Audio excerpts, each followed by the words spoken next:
For disclosure information, please refer to your program supplement.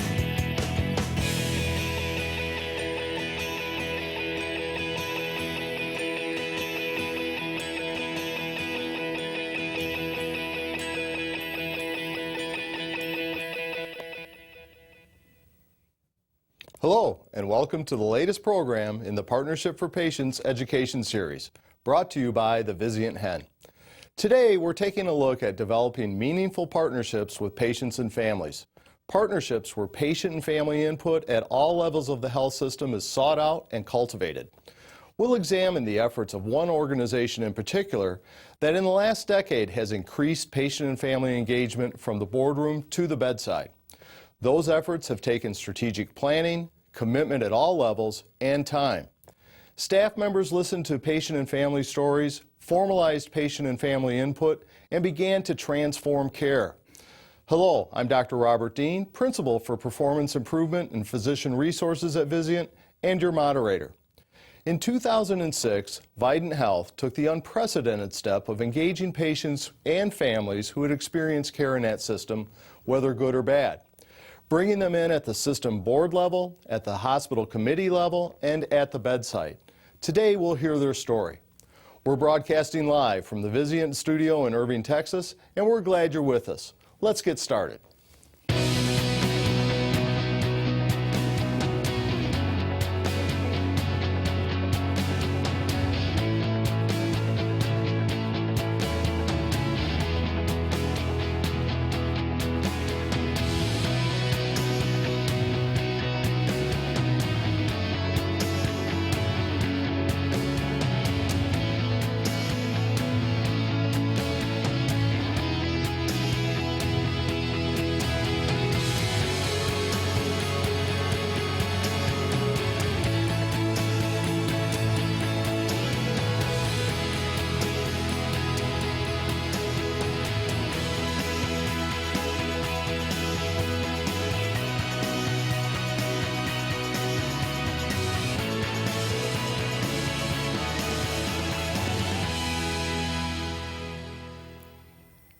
Before we begin, let's review our learning objectives. After viewing this program, you'll be able to discuss strategies to engage patients and family members on healthcare boards and board committees, identify opportunities to engage patients and family members at the bedside, and describe the role patients and families play in reducing patient harm. You'll find supplemental information on our website. Please visit the address on your screen to see the slides from today's program and relevant content that you can download at your convenience. You're an important part of our program and we want to hear from you. Here are two ways you can join us. First, chat with us online. If you're watching on the web, send us your questions or comments at any time. Just type your message and click submit. Or you can email us at vizientvideo@vizientinc.com. Whichever is easiest, please join the discussion. One more detail. We have posted program resources on the Vizient website for your reference. And now let's take time to meet the first of our special guests, Whit Baker. Whit, welcome to the program. Thanks for joining us, and please give us a little of your background, please. Sure, thank you. Glad to be here. My name is Whit Baker. I'm president at Vizient Edgecombe Hospital, located in Tarboro, North Carolina, about 30 miles north of our teaching hospital in Greenville. Thank you. Well, we also have with us today Kathy Dutton. Kathy, welcome, and please tell us about your background and your role in doing this work. Thank you. I've been a nurse for over 30 years, and I've served in a variety of clinical leadership roles at Vizient Medical Center. I'm also a breast cancer overcomer of 14 years, and currently serve in the senior administrator role with our Office of Patient and Family Experience. Great. Thank you for joining us. Thank you. We also have somebody who's been on the show before, David Galloway. David, thanks for joining us again, and please tell us about your role in this important work. Sure. Good morning, and I'm tickled to be here today. I was a patient at Vizient 9 years ago following a very serious bicycle crash. I now serve as a patient advisor. I was recruited about 5 years ago. Prior to that, I retired from the Air Force back in 1994, and then I had another career working with the North Carolina Motorcycle Safety Education Program. Great. Thank you, Dave. Glad to have you back. I'm glad to be here. Whit, can you tell us how Vizient began this journey to engage patients and involve them in care? Where did it begin? Yeah, well, we're here to serve patients, aren't we? That's what our job is. And we do our jobs better when our patients are engaged. I like to say our system actually woke up after a bad event about 10 years ago, and that was really the genesis of this whole patient-family advisor work. We had a fellow employee, Christy Odom, that at a large leadership conference shared her family story. And basically, her brother, Scott, that she was very close to, was shot during a home invasion. And Scott had a very extensive stay in our surgery intensive care unit. We had very restrictive visitation policies, every 2 hours for 10 or 15 minutes. And Christy talked about, toward the end of that 10 minutes, Scott holding her hand, not wanting her to leave.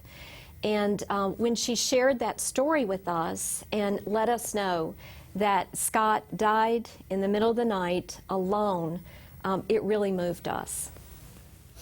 I was a patient in the hospital just prior to Scott's admission, and my family really struggled with the limited visitation hours.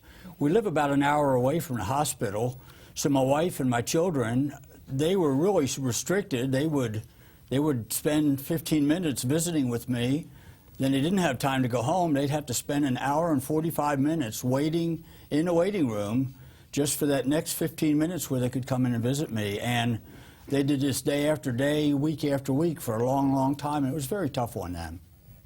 And when you think about that and the impact it has on patients and families being that restrictive, we knew that we wanted to partner with patients and families in more meaningful ways. So we moved towards a policy and guidelines of family presence 24/7. And not only do we have a more welcoming approach to patients or families, but we also have the patient define who is family to them. Yeah, and it's not easy either. It takes a bit of work to make sure our medical staff, our nursing staff, other clinical staff are engaged in this whole process. So powerful patient stories really started it. Once you decided that was the course, how did you proceed? Well, we had a very insightful chief executive officer and members of our board that welcomed a patient at their board meeting to share her story. And her story really helped the board members to connect the dots with the data that they were seeing on a month-to-month basis in a very meaningful way. We also started to move more towards transparency in the way that we post information. We moved toward a program called Tell Us Now, where we encourage patients, families, and staff to give us comments, compliments, concerns proactively. We formed a team, an Office of Patient Family Experience, and actually that office started out with one person. Amy Jones was our administrator that really did incredible work in finding those champions throughout our hospital. She started a process of recruiting patient and family advisors and then started to form some advisory councils. Yeah, and similar in the regional hospitals, while we didn't have an office, we took advantage of the work being done by Amy, and we assigned those responsibilities to our nursing leadership and to our quality staff to kind of open it up. A bold move by the CEO to have that story shared with the board. How did you get the buy-in of the executive team, the medical staff leadership, and the board members? Well, we were very fortunate to have a chief executive officer and a chief administrative officer that really understood and believed in this work, and they set the bar very high for us. And I remember a meeting where I first heard Chrissy's story along with other members of the leadership and executive team across the system. And after the story, there wasn't a dry eye in the house. And my thought was, you know, we work here, we're in charge of this. Do we want to let that happen? Do we want to work in a place where that kind of thing happens? We can do something about it.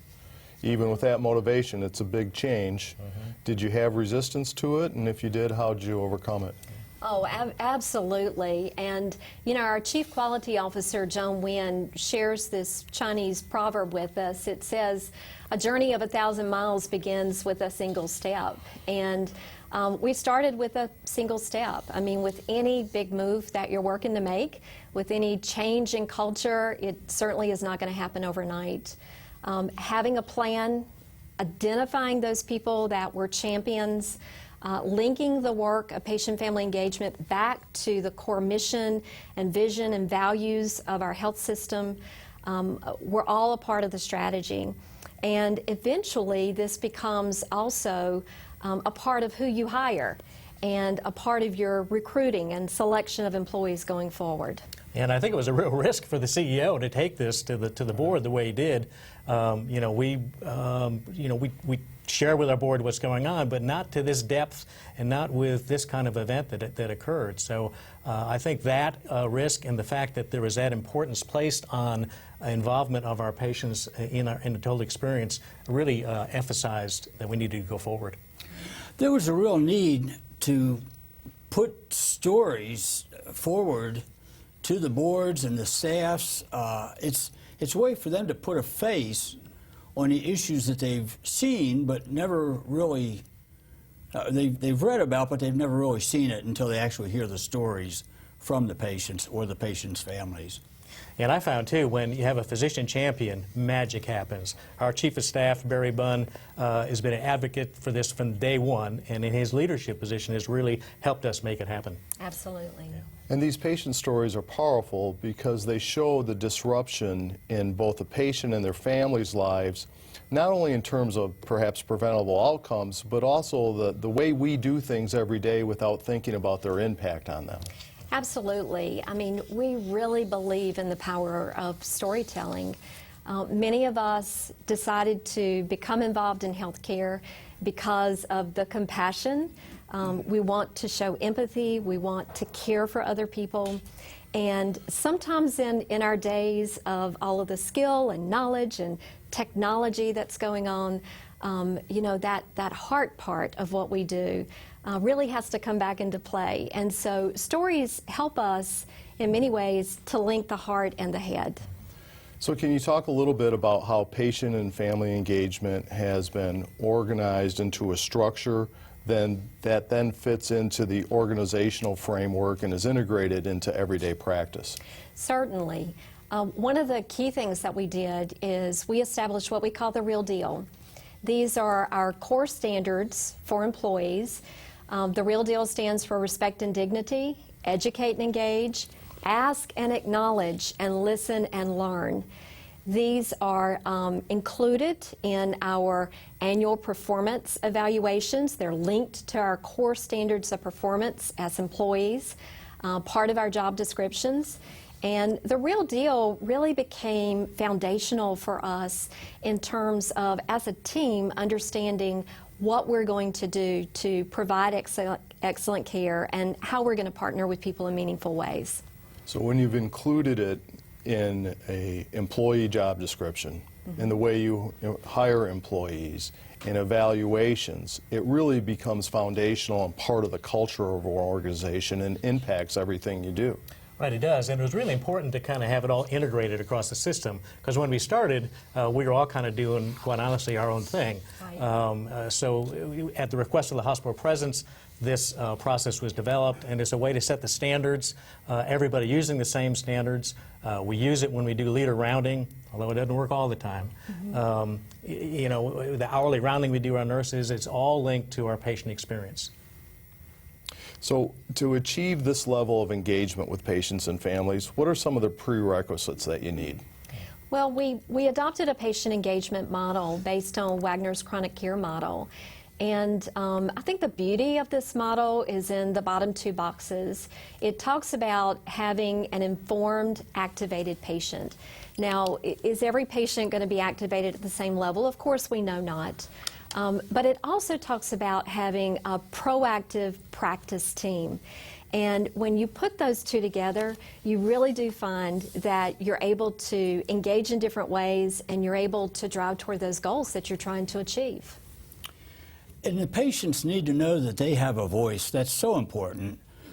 the patients and the families need to be told that they have a voice. I suffered a really traumatic example while I was in the hospital. During a transition in care, I was moved from Vizient to another hospital. Just prior to that, the doctors had done a major surgery on my arm, and they had put external fixators. I had one on my upper arm, I had one on my lower arm, and I had a diagonal one that connected those two.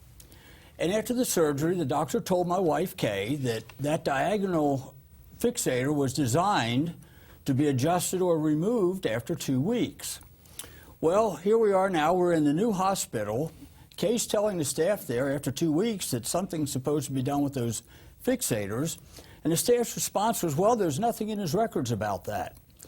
Well, Kay was insisting that she knew what the doctor told her. And I'm telling Kay, come on, honey, don't rock the boat. These doctors and nurses, they know what they're doing. They're the boss. Just let them make the decisions. And Kay kept saying, I know what I'm talking about, and I know what the doctor told me. Long story short, nobody ever checked. Nobody ever made that phone call. And a month or so later, when they removed the fixators, guess what happened? My elbow had calcified, and I subsequently had to have my elbow replaced because of the damage that was done. Dave, I understand you're a member of the Board Quality Committee. With stories like that, tell us how patient advisors impact the organization at the board level. Sure. I'm actually a non-voting member on the Quality Improvement Committee of the Board of Vizient Health. They have welcomed me with open arms. I attend the meetings. They make me feel I'm one of them. They solicit my feedback. I often give it sometimes when it's not solicited. But they always welcome whatever I have to say, and they always seek my input on issues dealing with patients and families. Wick and Kathy, from your perspective, how has patient advisors, their involvement at the board and quality committee level impacted the organization? Yeah, we've got a similar arrangement at Edgecombe. We have advisors that sit on our committees, our quality committee in particular, and what I found is that they ask questions that sometimes others don't. You know, for example, why is that doctor not abiding by antibiotic stewardship rules? You know, why isn't Dr. Jones doing what he's supposed to do? Because the answer that the patient gets is different than what hospital staff may get.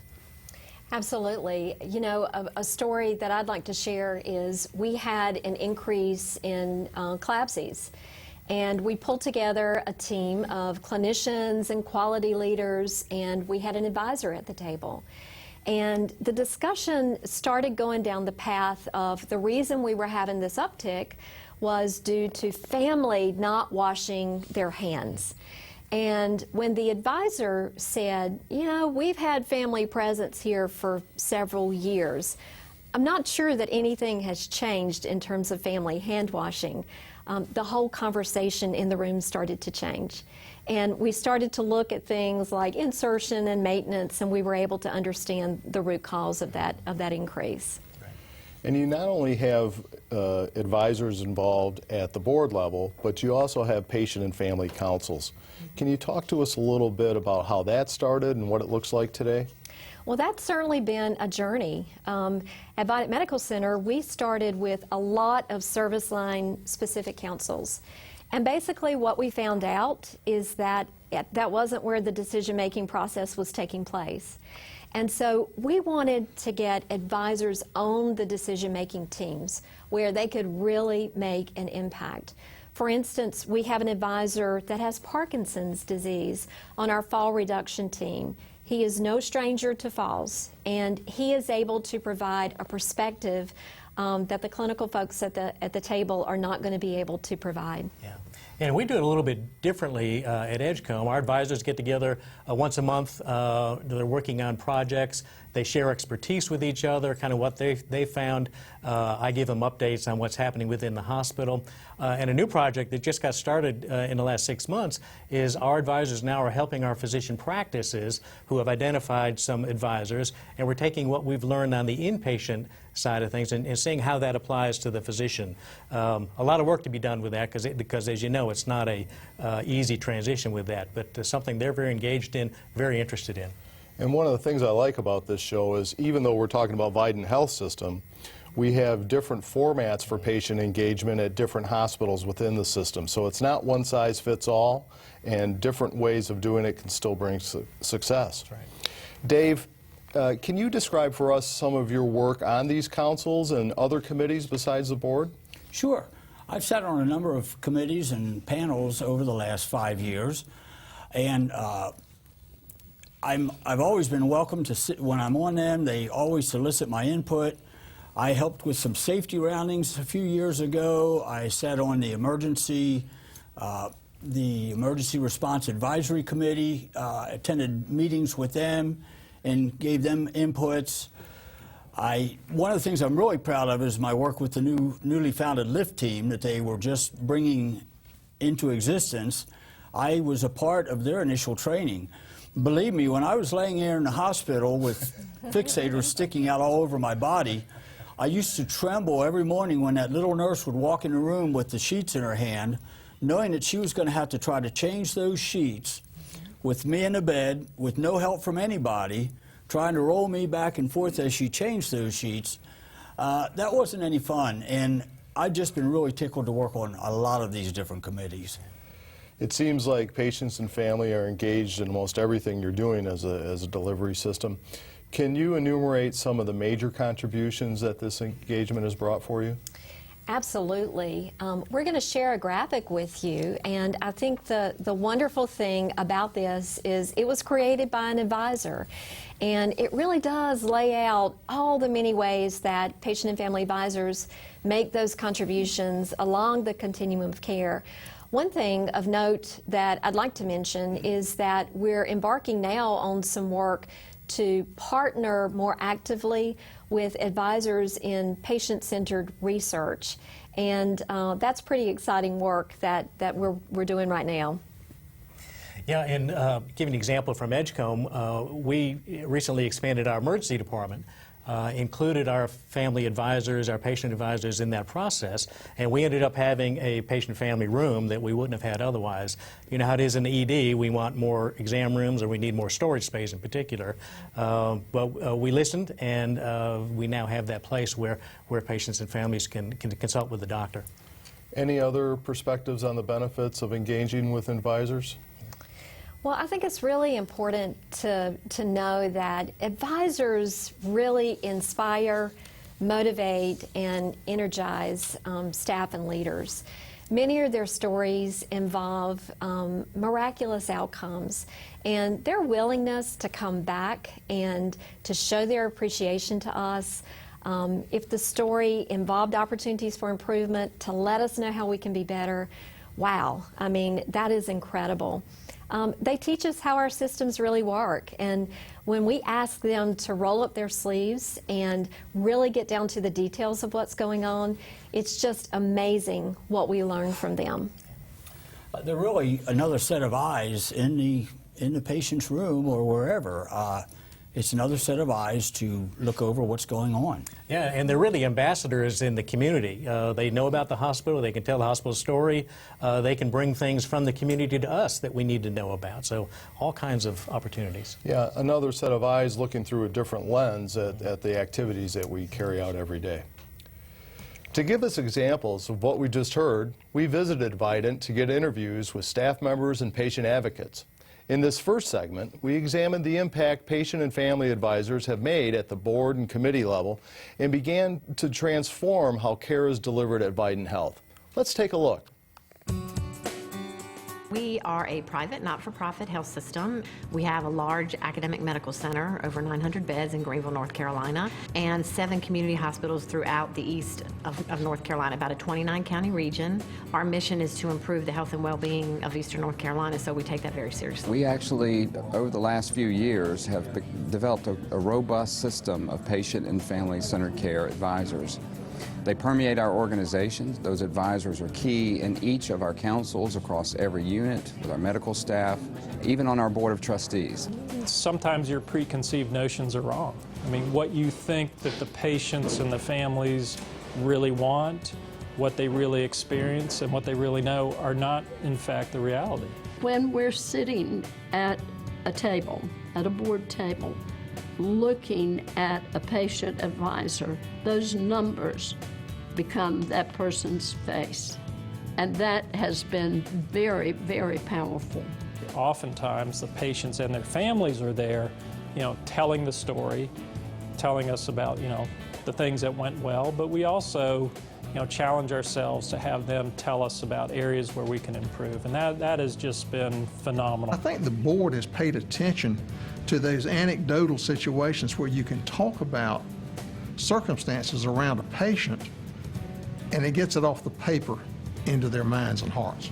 Having them meaningfully tell us and be willing to listen to their feedback from bedside all the way to the boardroom is really important if you're going to take on this initiative, so that it has real meaning and that those advisors would say, I made a difference in that protocol, that process, or the way the hospital functions. I think one of the major lessons is how simple a fix can be. Almost after every patient encounter, we're receiving pointers and tips of what went well and what could be improved upon. Before we'd see the numbers, but to actually have a patient there saying, I was one of these complications, and what are you going to do about it? And so to me, that is really helped drive, the change that we have seen in our reductions in infections and serious safety events. It's about the ability to get better. If you're an effective physician, if you want to be the best that you can be for your patients, for your own professional skill set, you must be receptive to that feedback. And it's about getting better with each encounter. If we look at our quality and safety performance, we've had significant reductions, over 60% reductions in hospital-acquired infections. We're achieving, top 20 to 25% on patient experience surveys. Very important thing is, as you involve patients and family in decisions, it's going to help lower your error rate. It's going to increase your satisfaction scores. So all the things that we're held accountable for will improve if you involve patients and families. One of the things I like about that video is we've heard from board members, executives, and medical staff on how impactful this work is. And as a physician, hearing other physicians saying how it's impacted the way they think about delivering care. What's really impressive is the board members and the staff and the upper echelons have all bought into this program, and I love seeing them on that video praising the program, because they're a big part of what makes it work the way that it works. Absolutely. So how do you find the right advisors? It takes a special person to do this work. What's that process look like? Well, we started out by developing guidelines for our system on the selection and recruitment of advisors. And we have referrals from a variety of sources. Many times our leaders, when they're doing their rounding, will send an email or give me a call and say, I think this person really wants to contribute, would be a great advisor. We want people that want to partner with us. We also want to have an understanding of who the advisors are. So a part of our process is meeting with them, hearing their story, not just their clinical story, but understanding who they are overall and the contributions that they're interested in making. Yeah, and I found that advisors recruit advisors. So someone in the community will say, hey, you've got something to contribute here. And I've also found that there's two extremes. Our advisors have really had very good experiences, or they've had really not so good experiences. And there's a different perspective, I think, those advisors bring based on why they're there, So we actually get a little more critical observations from those that have had the bad experience. All right, Dave, there's the system side. What was it like for you as a patient to come in as an advisor? Well, I had it was 4 years after my accident. I had just completed an 80-mile bicycle ride around Carr Lake in North Carolina, and we're talking about a guy who the doctors didn't think I would ever walk again. But I was feeling really, really melancholy at the time, and I went and designed a thank you card that I sent to the staff at the hospital. I sent it to all of my doctors, my nurses, my caregivers, my therapists, anybody I could think of. Anesthesiologist. Anesthesiologists. But I sent this card, I sent out bunches of them to everybody I could think of. And on the front of the card, it was a picture of me in the ICU with tubes all over the place. And when they opened up the card, it was me on my bicycle. And I basically just thanked them for being there for me and doing what they did for me. Somehow Kathy got her hands on that card, and the rest is history after that as far as me becoming a volunteer. But as a volunteer, we are required to fill out an application, and they do a background check on us. We get the shots, we get a health clearance, confidentiality agreement, an employee badge. We basically go through everything that the employees do.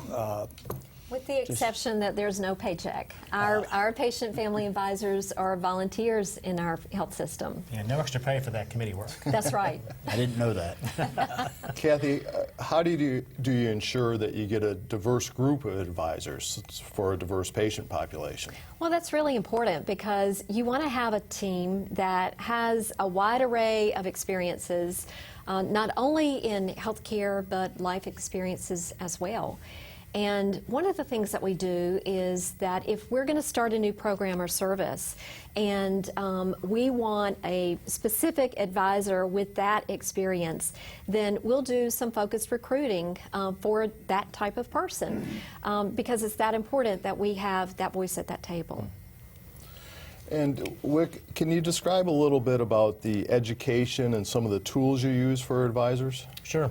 Yeah, what we wanted to have is consistency across the system. So we talked a little bit about that earlier, and I think there's some things on the website that kind of talk about that sort of thing. But that was the key. So we wanted to make sure that we're all kind of doing it the same way, at least as we can within our organization. And with that, they have the required Joint Commission annual requirements. We also talk with them about the real deal model that we mentioned earlier, but there's no scripting. This is not about telling people what they need to say or how they need to say it, and that's a really important distinction. Great. So even though you have different hospitals in the system with different approaches, there are commonalities in the way you do your advisor training and whatnot. Right. In the second video segment, we're focused on the involvement of patient advisors at the bedside with perspectives from both advisors and staff on how they accomplish this and the results they've seen. Let's take a look at this video. Without the patient and family advisors, they are going to come short in terms of the quality of care that they provide, because doctors and nurses, they are experts in what they do, but the patient and their family members are the experts in terms of what brought them here to the hospital. We push medicine, we stabilize patients, but you know, here, we need to touch the patient. In a clinical situation or in an administrative role, you get so tied up into what you're doing day to day that you may miss something that's important to patients. And that's what we're here for. You really have to convince us first that you are invested in making a difference through patient and family advisors. And Vizient Health has been a leader in the field. It takes every job title, every job role to provide the exceptional experience that we want our patients to have. I'm not Dr. Evelyn. I am Evelyn, the patient advocate. I'm here for you. I'm here to be the voice of the patient and the family member. But the patient-family advisor communicating with the families and the patients help to keep us communicated and plugged in a way we couldn't be plugged in otherwise. This hospital really wants to hear from you. So whatever you say to me, it's not going to hurt anybody, but it's going to help you. Because they can help you better when they know how you feel, what you feel, and how you're being taken care of. Since I've been in there, I've had no patient and family member ever not be receptive to the patient family care advisors. They have just been such a rich addition to our healthcare team. They are one of us now. They are invaluable in the care that we provide now. Patients will tell me things that they won't tell the nurse, that they won't tell the doctor. And what they have done is provide us feedback and provide us a different connection with the family. I'm one of them. I'm not a paid staff member. I don't what I say and what I do, I don't get paid, I don't get rewarded, I don't get punished. You treat them as if they were your mother, your father, your sister, or your brother. And you're not going to mistreat your family. It's mutual respect, it's collaboration, it's participation, it's meeting the patient and the family where they are. Having somebody from the outside to come in and maybe let us look at it from a different angle has been a blessing to us and has been a blessing to the team. If we can do that type thing on a preventive basis rather than on a reactive basis, it just makes life better. That's what we're here for. That's what we do. I love that quote from Susan Suter, that they've been a great addition to our team. It really shows the level of inclusion that patient advisors are at. Yeah, it's true, and we listen. I think that's the key, we listen. So let's talk a little bit about how does Vizient engage advisors at the bedside? What's that process look like, and how did you get there? Let me give an example of what we've been doing the last few months to improve physician communication on an internal medicine unit. We adopted a framework called Compassionate Collaborative Care, which really lays out some key behaviors that we want to have in our communication with patients and families. And we provided that training to internal medicine attendings and residents. Dr. Kramer in the video has been a tremendous leader for us in this pilot. And then Dorothea Handren and I, she's one of our advisors, we round at the bedside with the internal medicine teams, and we provide direct observation. So we're in a room and we leave the room and our team talks a bit about that encounter, and we're learning a lot from each other about how to communicate effectively with patients. We've had a tremendous increase in our physician communication scores for this pilot unit. And not only physician communication, but all of the dimensions of care. And so this week, when I get back to Greenville, we'll be spreading this program to our hospitalist team, and we're delighted about that. Yeah. Similar at Edgecombe, I started rounding with our patient advisors, and we do patient rounds as well as environmental rounds, staff rounds, that sort of thing. And you need to know, I resisted this at first, but our advisors just come and round by themselves now. They give us a report when they're through. We have one that likes to come in at night and make rounds. The staff has accepted them, and we get some really rich information about that. We've actually seen our scores improve, I think related to our impact on a focused effort we made at the first of the year when we saw the last quarter of our patient experience scores declining a bit. They've come back up, and I believe it's because of our involvement with our advisors. And as it was mentioned in the video, I go in that room and I identify myself as a former patient and a volunteer, and oftentimes the patients may be more likely to tell me something that they might be hesitant to tell their nurse or their doctor. And that's a really great resource for the patient or the patient's family. I've been really proud a few times in the past where I actually got a call from one of the trauma doctors explaining to me that they had someone who had been in a bad accident. They were in bad spirits, asking me would I visit them in their room. And I would walk into the room. I'd say, "Hi, I'm Dave Galloway, and I was right where you are many years ago, but thanks to the great care and everything that I got, look at me now, I'm up and walking, and you can do that too, because you're going to get great care here, and we're going to listen to what you have to say, and we're going to do everything we can to help you." Great.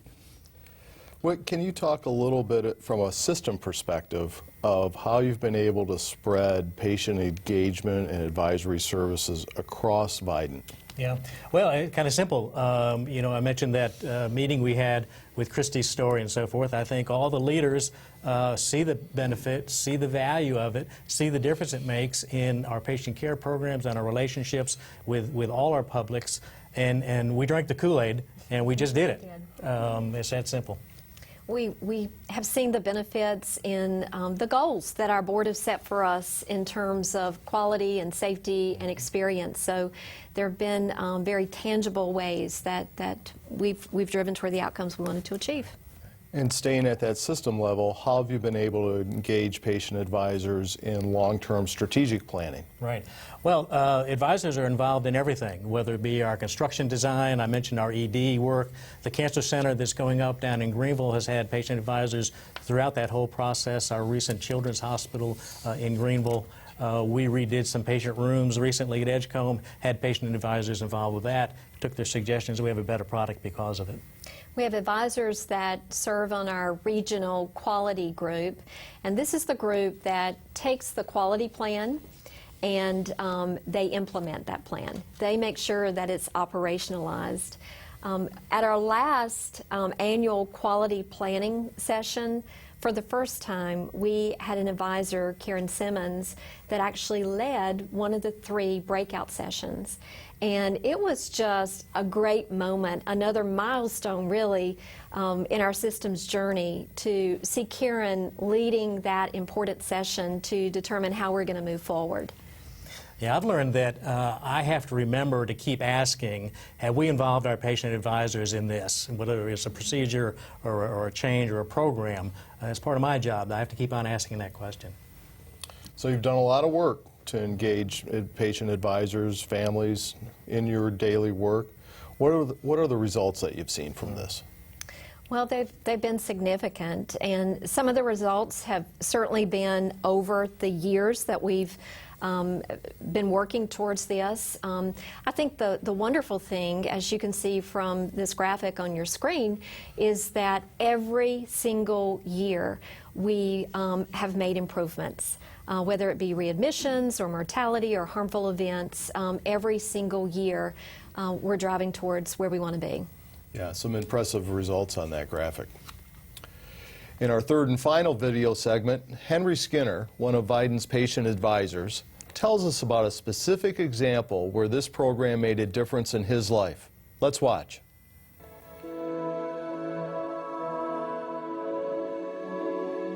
My wife was a cancer patient here 6 years ago, and unfortunately she passed away while she was here. But when I think back about all the folks that had an impact on me and our stay here, one of the persons that impacted us most was not the physician, not the nurse, was not anyone from a clinical standpoint, but was the environmental technician, the lady that was scrubbing the floor in the room on Mother's Day when my wife and I were talking about that her new grandchild was coming to see her.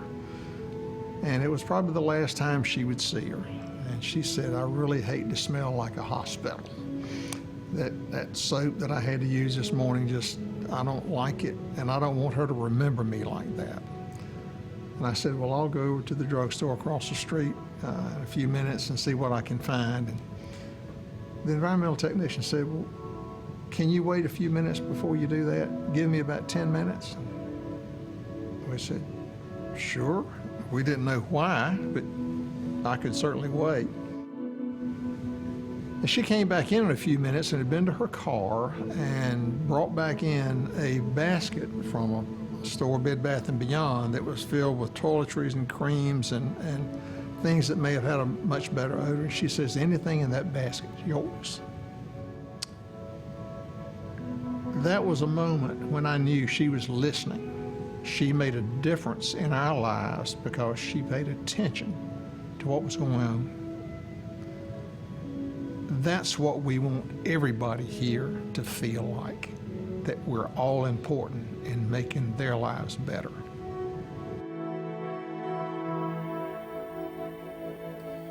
A very moving video and really what we would all hope for in our delivery systems of how to care for people. You know, every hospital has employees like that, and I think the key is for us to release that out so that every employee is kind of giving that kind of service. All right. Before we go any further, let's get you involved. We're ready for you to join the conversation, and there are 2 ways you can do that. First, chat with us online. If you're watching on the web, just type your question or comment and click submit. Or send us an email at vizientvideo@vizientinc.com. We already have multiple questions, so let's get to them. Do you have a patient family advisor on your system board of directors? And if so, what were your barriers and how did you work through them? Dave, you want to take this first? I would, sure. I do sit on the Quality Improvement Committee of the Vizient board, which oversees all of our hospitals. And it did take some, I think it took some elbow bending or something on somebody's part maybe to get me on that board, but I've been on it now for about 3 years, and as I said earlier, I've been very welcomed and been made to feel a big part of that board. At EdgeCom, we have an advisory board, a directors council we call it, and we haven't gotten to the having an advisor on that yet. We're moving in that direction. We do, however, have an advisor that participates on our medical executive committee and all aspects of it, both the open and closed sessions, and it's been very valuable to have that person in that role. So, yeah. And I think it's important to note, too, that the first advisor that served on the Quality Improvement Committee of our board of trustees was Dorothea. She was the person that shared her story with the board, that helped them to connect in a more meaningful way. And we also have an advisor that serves on the Vizient Medical Center Quality Improvement Committee on the board, and also on our Patient Safety Performance Improvement Committee, which is a team of about 90% physicians, similar to the Med Exec Committee. And the other comment I would make is that many of the lay members of boards across the country have also been patients at the organizations they serve. So hopefully they bring that perspective as well. Another question. When doing the recruiting of certain types of patients, how do you avoid any PHI violations? PHI, personal health information, HIPAA compliance. I'll take that one if that's okay. Yeah, please. I think it really goes back to having those guidelines that you've put in place for advisor selection and recruitment and onboarding. And a part of the conversation and a part of building a relationship with a new advisor has to do with trust. And it has to do with having also processes in place so that they understand privacy, they understand confidentiality, and we do have them sign a confidentiality agreement. I've not really encountered an issue where I had to deal with a privacy breach, but there would be a process in place if we did have to go down that road. But a lot of this is having good guidelines, having a confidentiality agreement, and having that relationship that you can talk to people and let them know what we expect. That education we touched on earlier Very as important. baseline. Right. Right, and getting the right advisors too. You know, sometimes there could be an agenda that someone has, and you know you're aware of that through the interview process. Sometimes the advisors decide, you know, that's not right for me. I don't want to see patients. I don't like speaking in a group or that sort of thing. Other options. We run it through our volunteer program, so that if someone decides they don't want to be or self-selects out of being a patient advisor, they can become a volunteer in another area, work in the gift shop, contribute in some other ways. And Dave, I'm sure at this level of engagement with the organization, there's a sense of responsibility. Absolutely, absolutely. I received initial training on confidentiality, and we get annual follow-up training on that subject, and they don't take it lightly. I'm sure of that. We're expected to follow all the rules. This is actually a question very similar to what we discussed in preparing for this show. What is the best way to engage the chairman of the hospital board and the hospital president in embracing this reality to the improvement of services? So really getting that buy-in to include patient advisors at every level. Yeah. Well, you know, we're in this to care for people. We're in this to take care of people. You know, our chief nursing officers say we get to be our best when others are at their worst. So I think engaging your CEO, engaging your chairman, you know, getting to the heart of the matter of what a difference something like this can make when we have another set of eyes, another group of folks helping us care for those patients. As simple as that, I think. Just get the story told. I think the key really is with the stories. And they are right there in front of us every single day in our physician clinics, in our surgery centers, home health and hospice, you know, across the settings, those stories are there. And bringing those stories to the forefront The folks at those executive levels of leadership, the physician leaders, that head-heart connection is important for them too. And we saw movement when we started making that connection with stories. Yeah, that head-heart is really the key. It's really critical. Yeah. And they do cry too when they hear some stories. They do. I'll say going across the country, visiting many hospitals, it really is about leadership and not always at the C-suite level. Right. And having leaders in the organization that are willing to step up and engage the C-suite that this is the right thing to do is also very important. Right. One of our first steps also, which we didn't mention, was we formed a staff champions team. And it was a wonderful blend of people. We had police officers, pastoral services, environmental services, dietary, not just your traditional role groups of nurses and doctors that were a part of that. And so that board commitment and involvement, but also that grassroots movement with those champions really helped us to move the bar. We have quite a few more questions here, so we'll try and get to as many as we can. What is the patient and family experience officer's strategy or involvement as healthcare moves to a volume/quality-based model? So as we move to value-based purchasing, how does patient engagement fit into that overall strategy of new reimbursement? Wow, you know, like more important than ever, right? Absolutely. I mean, you know, we get penalized if we don't hit certain targets. We don't get paid. So ever more important to make sure that we have programs and processes in place that engage our patients, engage the staff in new ways. And part of that is patient experience, and you had mentioned that your patient experience scores improved when you engaged patient advisors. Right. Yeah. Well, we engage patient advisors for a specific purpose. You know, their job that over a period of time was to work on our patient experience itself. So they were focused on that as opposed to, say, look at some of the environmental issues or just kind of general rounding. So, and we found that to be effective. Kathleen? I think the move toward value-based purchasing is really a strong argument for us to further this work. You know, I like to use this analogy. When I started out in nursing 35 years ago, I was a neurosurgery ICU nurse, and I provided care to patients.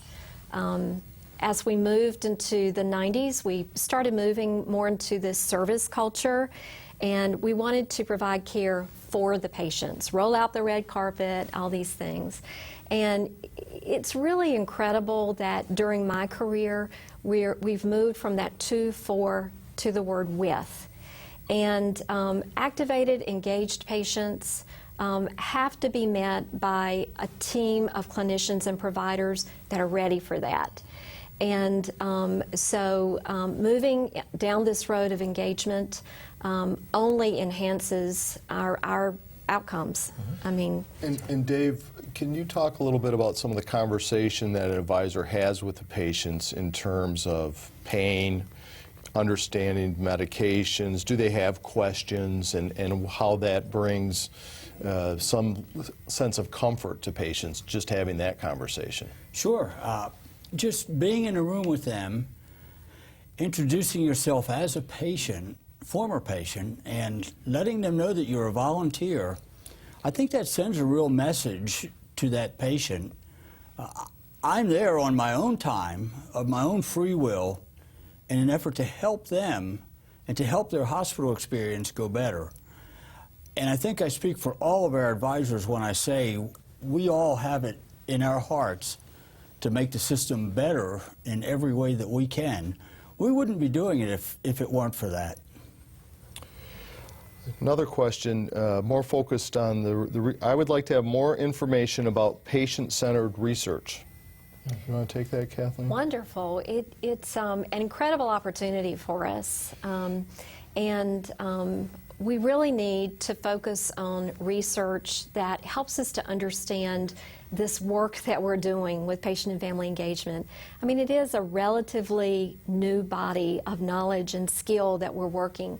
And so having advisors partner with us as clinicians, as researchers, as quality leaders from the get-go of that research to say, this is what matters to me. This is what I care about in terms of my experience in care.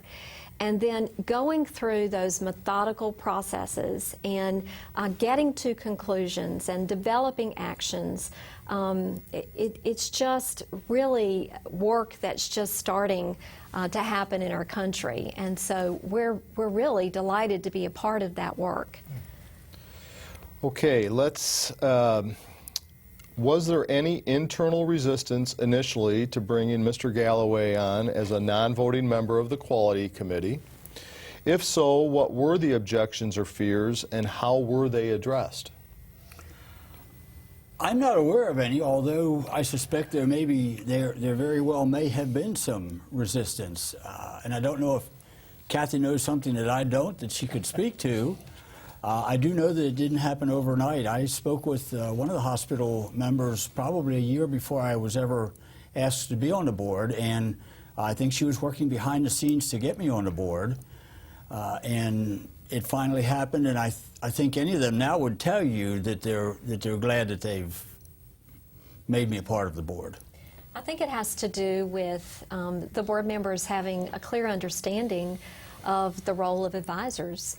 And quite honestly, by the time that they get through that onboarding process, I mean, they've been vetted in many ways. They understand confidentiality. They want to partner with us to help us achieve our goals.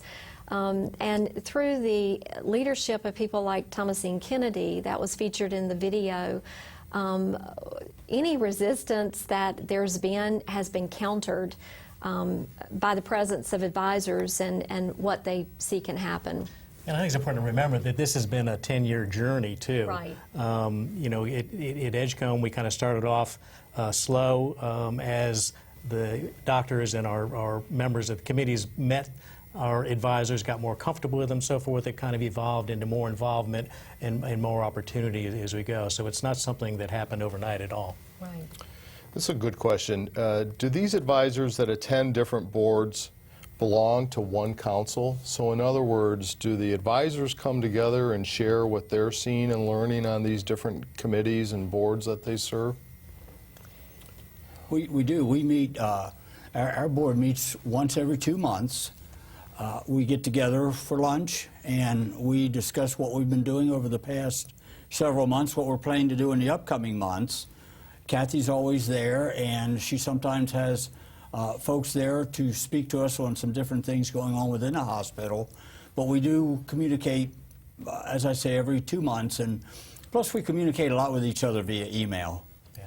Well, if the other hospitals have once or twice a year, all the advisors across the system get together for a day-long event that includes education and sharing and that sort of thing. Yeah. Right. We have about 30 seconds left, so if we can take one more question. How many patient-family advisors do you have per hospital? How long were they involved prior to the committee work and patient rounding that they do? Yeah, we have 8 at Edgecombe, but we've had some come and go. So right now we have 8. I'm actually not sure how many we've had over time. I know the medical center has many more than that. We do. We have about 25 advisors right now. In our system, we have over 100. And again, we've worked to make sure that they're based in all the different entities that we have, although the work that they do overlaps. Okay, great. And do you usually work when there's other advisors present at the same time, or? I sometimes do. Sometimes on a project where there may be several advisors in the room with me. That would normally be a larger committee of some type, but sometimes there are more than one of us working on a particular project. Okay, great job. Thank you. Well, we're at the end of our program, and we hope this will encourage you in your efforts to involve patients and families in the work you do in your organization. Thank you, Wick, Kathy, Dave, for your participation today and your insights. Great work. Thank you. And thank you for taking the time to join us. Special thanks to everyone at Vizient Medical Center and Vizient Edgecombe Hospital for granting interviews to us. And thanks to the Vizient Hen for their ongoing support of this series. If you registered in advance, the program evaluation will be emailed to you. Please take a moment to complete it. They really impact what we do. For those who could not view today's program live, it'll be posted on Vizient's website for on-demand viewing. The address is at the bottom of your screen or in your supplement. The Partnership for Patients series will resume April 27th on the topic of reducing diagnostic errors. Please mark your calendars. We'll be sending you details, and we hope you'll join us. And now, from the Partnership for Patients and Vizient, I'm Dr. Robert Dean. Thank you for watching.